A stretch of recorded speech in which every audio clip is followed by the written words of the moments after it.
Sa kuha ng CCTV sa Libagon, Southern Leyte, makikita ang isang bata.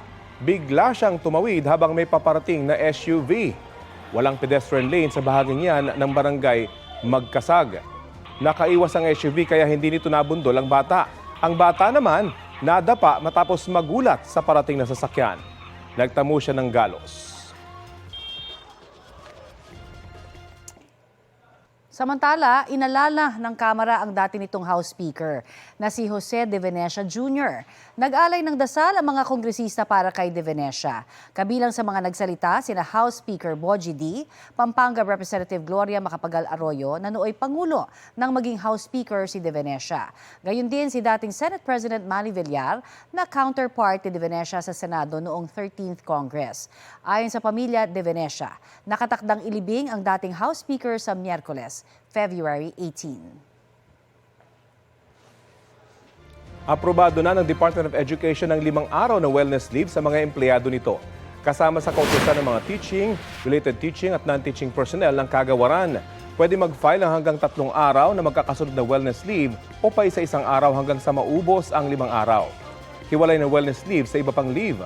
Ayon sa DepEd, layunin ng wellness leave na bigyang prioridad ng mga empleyado ang kanilang mental health at well-being.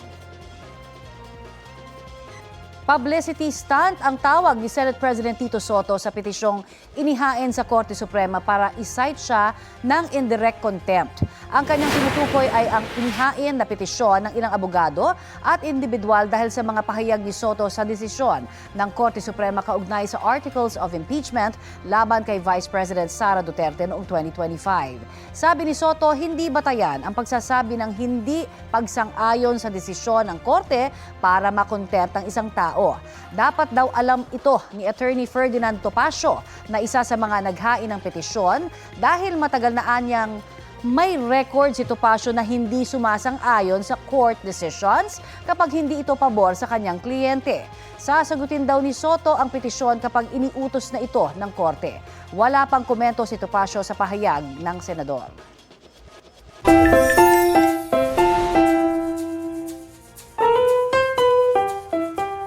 Alert at active na pet mula sa Sultan Kudarat ang ating bida ngayong pong Lunes. Tinutuo kasi nito ang taguri sa mga aso bilang mga bantay. Heto raw ang patunay riyan. Looks can be deceiving. Ang eksena na asong si Yanni mukhang chill lang sa umpisa nang ilapag ng kanyang fur mom ang stack ng pera.